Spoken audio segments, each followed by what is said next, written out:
What is going on, guys? Algorithmic Jason here with another video, and today we're going over day 2 of the 30-day course by Wes Boss.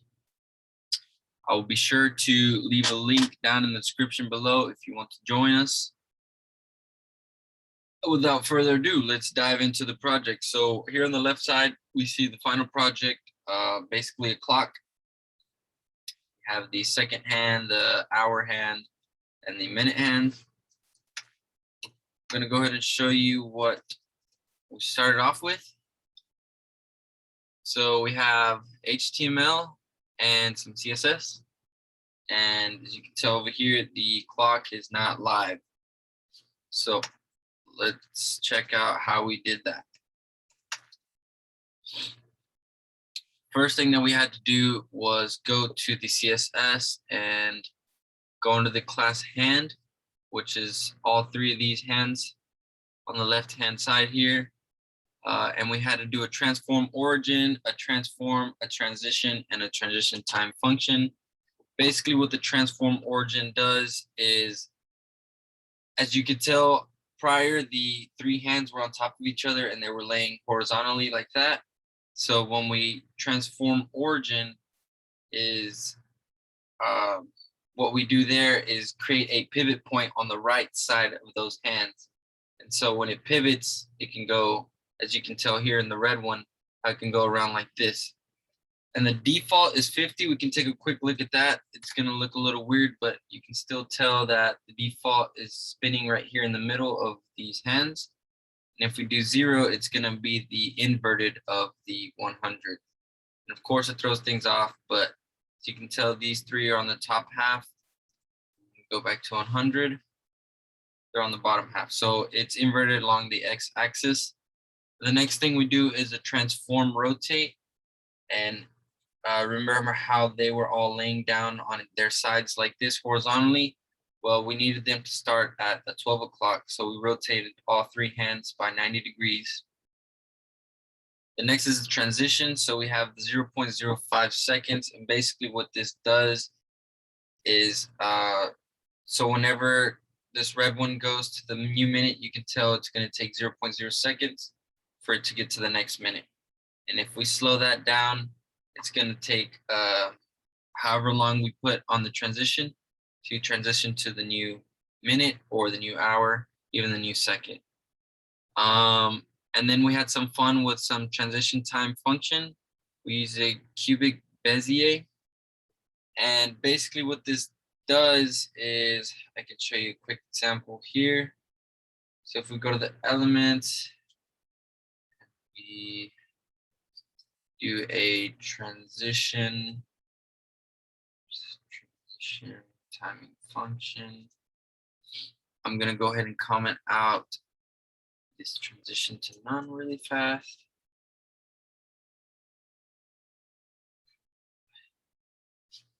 Transition function. And so we're going to do it ease in and out. So basically what this does, if I can show you really fast, if you play with it a little bit, you can tell with the timer hand. Basically what this does is it creates, you can kind of play with it and create a kind of a jump on how the clock will look. So for example, how it's just kind of ticking regularly right now, if we target correctly the looking for the second hand, so we're going to go ahead and dive into the second hand. Here we're gonna do the transition timing function. And we're gonna show an example of the ease in and out. We're gonna grab this. This is the cubic Bezier. And so the example that I was shown is if we grab this bottom half and pull it up, as you can tell, the timer is ticking a little differently. It kind of jumps and then it comes back to that second. And that's what some clocks really do use. But in the case that I wanted to, I left those just for the other two hands, and I made the transition none. So it's just straight to the point with the second hand.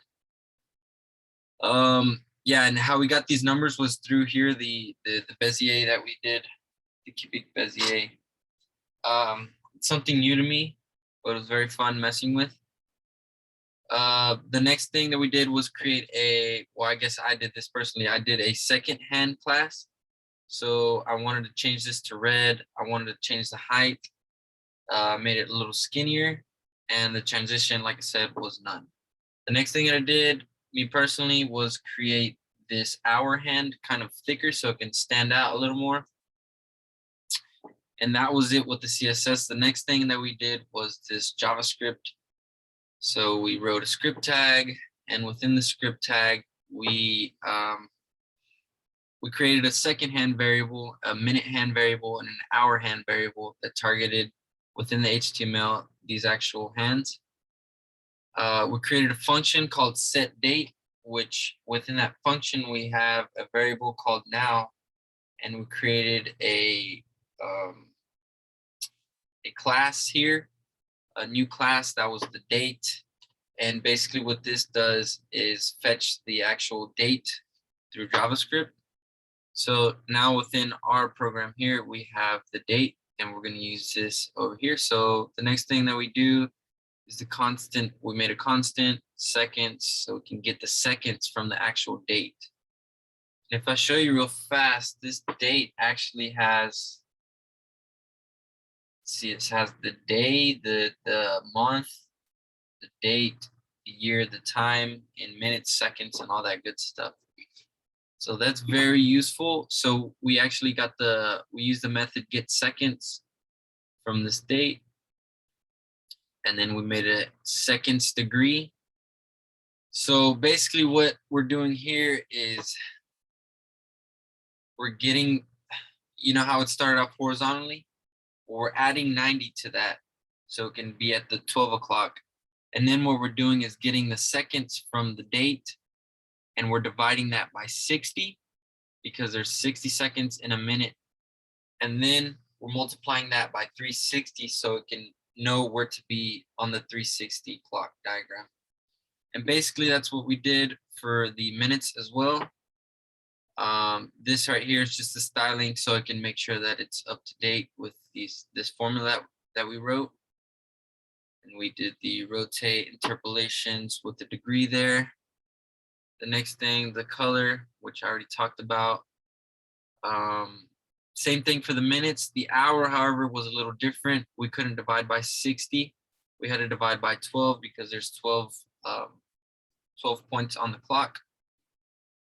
And the last thing that we have here is the set interval. So basically what this does is it runs this set date function that we wrote here every 1000 milliseconds, which is 1 second.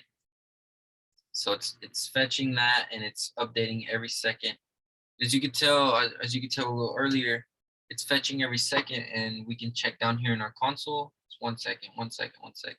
So if we wanted to do it less than a second, if we wanted to fetch it every 100 milliseconds, you could tell it's gonna do it a lot quicker. That is basically our project. And what I do want to include after this is a digital clock. So through this fetch of the date, I want to write it up here because it can be a little difficult to tell. Like, for example, this one, like that's around 35, 40, but you can't really tell exactly. So that is my next project. Thank you for staying tuned through all this. And if you have any questions, please reach out. This was an amazing experience, amazing clock. Did some CSS, did some JavaScript, and I'm just ready for day 3. And that will be tomorrow. So see you then.